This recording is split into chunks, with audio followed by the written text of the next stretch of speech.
ready for this?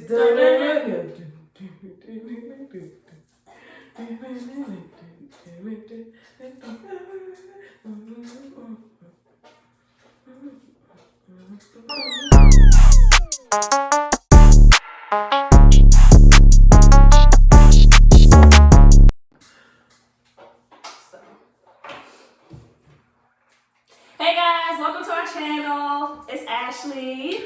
I'm Ryse. And I really wish I could wear these glasses in every intro. So we really wear glasses in real life. In real life. And I have several pair, and these are one of my favorites because, it makes me look like a smart teacher or whatever. Mm-hmm. But the ring light. So yeah, it's the worst. I really miss my glasses. I hate putting in contacts every time. But I don't have none. I just see y'all. Okay. Blind bad bitch in the building. As oh bitch, we didn't even. What? Oh.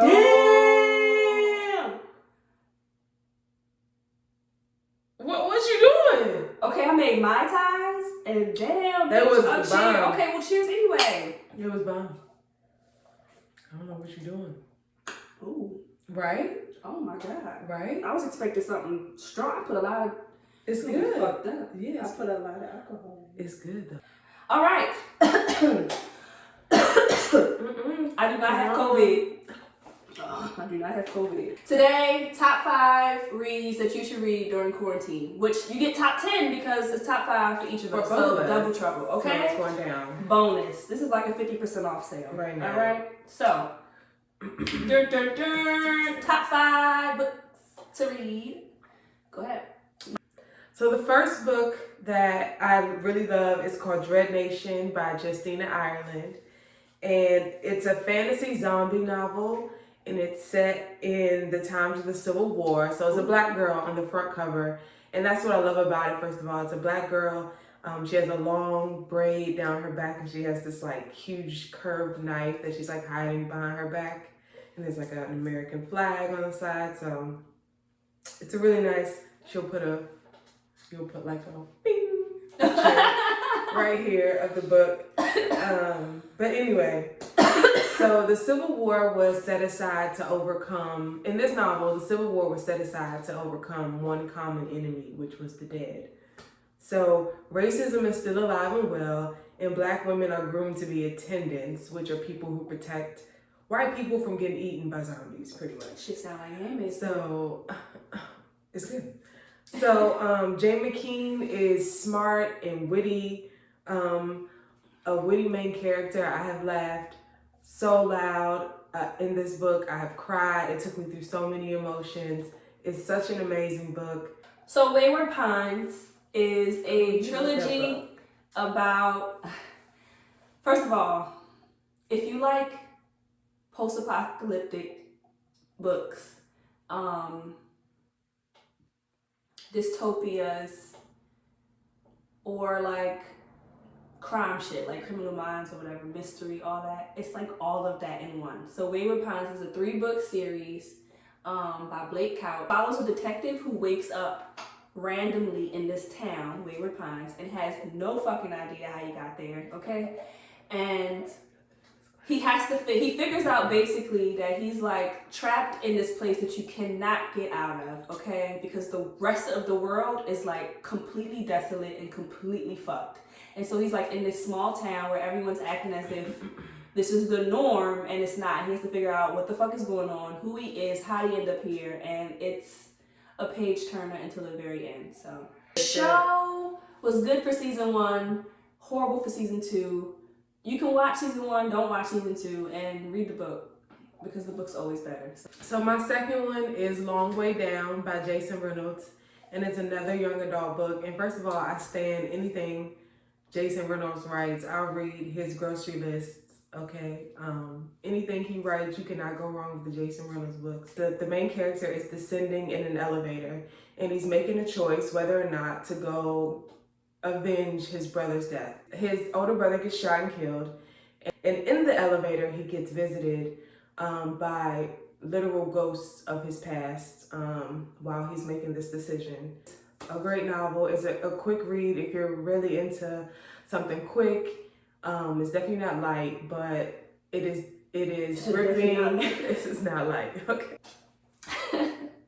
Black Leopard, Red Wolf by Marlon James is a great read to read stoned, okay? And I mean fucked up. So whether you like sleeping pills, not like sleeping pills. Okay, let me say that over. Not sleeping pills. Let me say it again.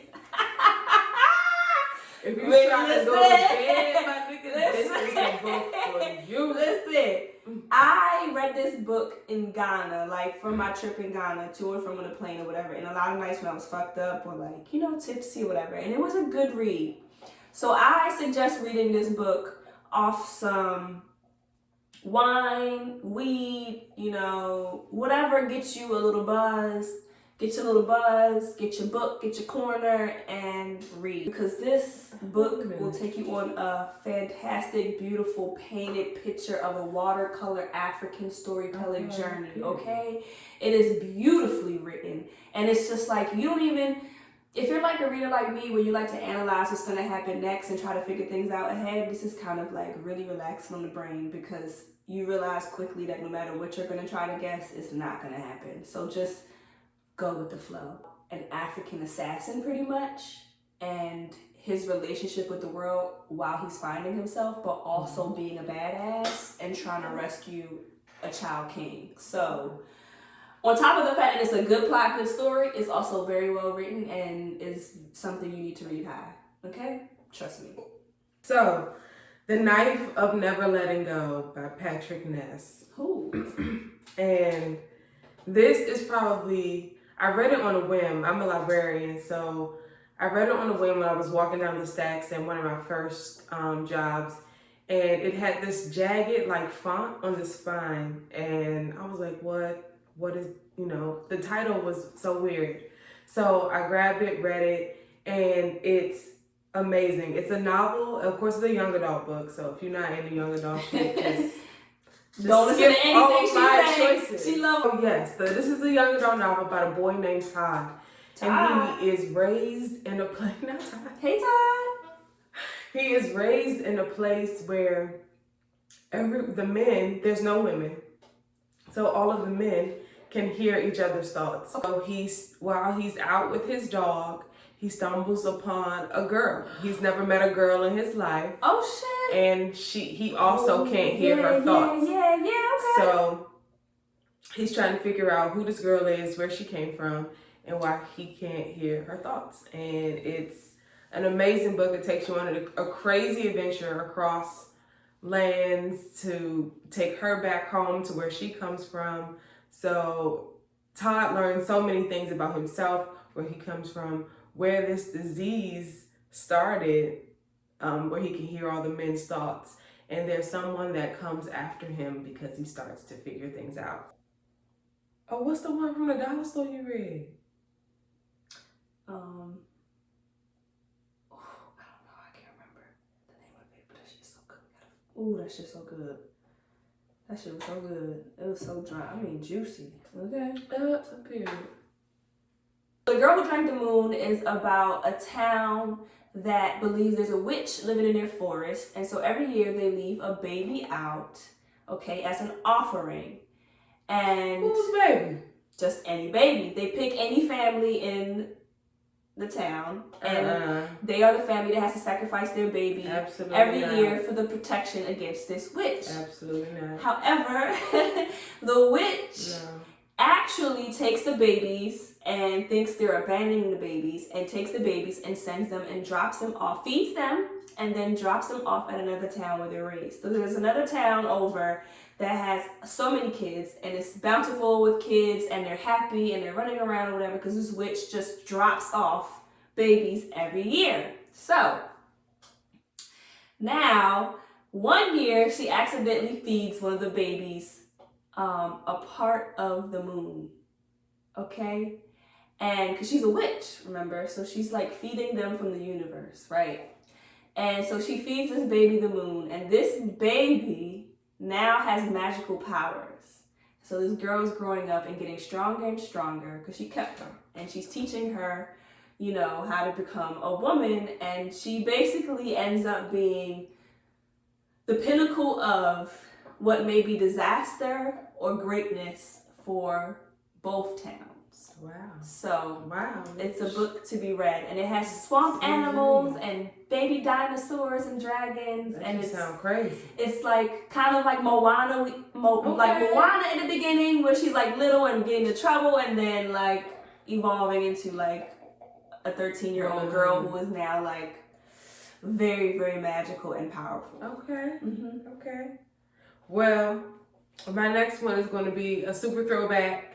Okay. It's A Wanted Woman by Eric Jerome Dickey. Oh shit! And it is probably one of the best books I have ever read about a woman assassin. Okay, hold on. The next one is. Okay. You see it. You see it. Period. Hold on. Period. How YouTubers do it? Okay, you gotta put the hand behind it. Okay, that's one of the best books Okay. I have ever read. Yes, Period. let's talk about it. Period. Let's talk One about of it. the best books. She's a woman assassin who works for this organization, and she gets betrayed on a foreign island, and she literally has to fight for her life to get off of it. Yes. But the way if you have ever read an Eric Jerome Dickey novel, you know that Eric Jerome Dickey describes everything in the entire room. Mm-hmm. He describes every blade of grass. He describes what the cloud's doing. He describes what a bird is doing. He's going to describe what that lady next door is doing. Everybody is going to get a piece of the story, and it is so incredibly beautiful because Eric Jerome Dickey, when he writes, he goes on location to these places, and he stays there for however amount of time and does his research, and you can literally tell in every book that he writes, you know what the fuck how much research this man does, how much time he spends in these places. This man can tell you how long it takes to get from one place to another. And as a writer, I am like, Last pick is The Passage by Justin Cronin, and it's another trilogy. I think that's 3 trilogies I've had on my list so far. It's another trilogy, and it's basically a post-apocalyptic. As you know, this is clearly a favorite, another one. I love dystopias. Oh my God. So this is a dystopia pretty much about a young girl trying to survive something. Okay, well listen, I'm a survivor. Okay. I'm gonna give up. I'm not gonna. Okay, What? I'm gonna work hard. What? I'm an orphan girl who is the cure to all diseases in the world, right? And somehow the government is hunting her down because she could do a whole bunch of powerful shit, right? It's this, young little girl. You follow her on a journey through 3 books, and it's over a span of, I think, 100 years. It starts like 100 years post-apocalyptic world coming to an end. And you follow her through her journey in the rebirth of Earth. But also, it's giving you Walking Dead vibes, where niggas is out here surviving. Okay, what's that place in Virginia? What was that place, that bunker in Walking Dead? I don't know. I was going to say Quantico, but that's Criminal Minds. This was also a TV show. This was also a TV show that was very horrible. So do not watch any of it because it's so expansive. Like, I was really into it. I watched episode 1 and I was like, oh, isn't this the book you read? And she sat down and she was like, no, it is not. It is nothing like the book I read. Nothing like the book I read. So my last pick is Pushing 30 by this lady called Necole. I know this one. I think it's Ryse. Is it Ryse? Is it Ryse or Reese? It's Ryse. Okay. It's Ryse for sure. Pushing 30. It's about 3 friends who are on a journey through life and love before they turn 30. Tell us more. It's funny. I think I laughed a lot. Hilarious. And it's about a girl who's a viral blogger who has to deal with coming to grips with who she is during her father's death. It's about another friend named Riley who is deciding between Camille. Oh my God, her name used to be Riley. Her name used to be Riley in the book, but my niece was born before the book came out. And so I changed her. Well, my niece's name is Riley. And so I changed the girl's name to Camille. Wow, that's crazy. So there's another character, Camille, who is juggling two men and deciding whether or not which one she wants, and also what she wants choices as a woman. Yeah, period. And the third friend, Terry, is on her third baby. Her third baby. And she's just tired of having babies. And she's tired of being a mom. Mm-hmm. And she wants to find something to do just for herself. Just for the fun of it. I mean, damn. And she turns 30. And so you're about to turn 30. Or in your early 30s. Or if you've known anybody that's had anxiety before turning 30. Or anything of the sort. I think it's for anybody who has felt that pressure of being something before turning 30.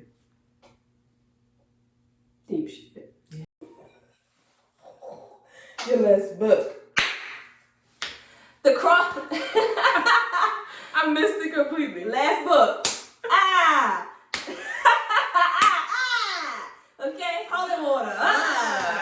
The Crossroads of Should and Must by L. Luna. Okay, it's not a book that you would read per se for fiction or for relaxation.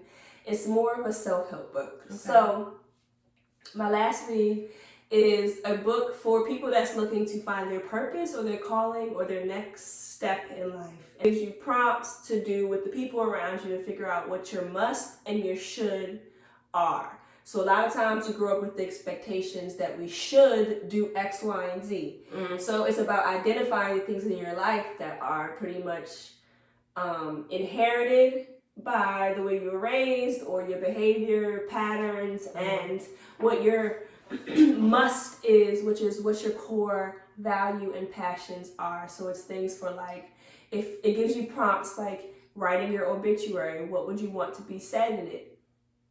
Okay, what do you want to be said about you when you die? It being a lesson to learn every month so that you learn a new skill. You learn 12 new skills every year. Wow.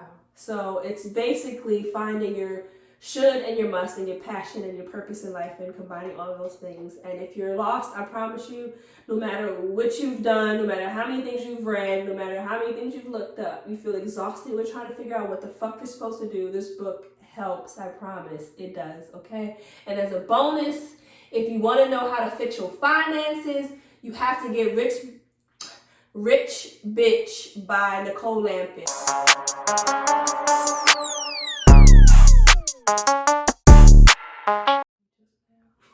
I'm fucked up. I told you, bitch. I feel that shit in my stomach. You gonna be wavy. That shit is.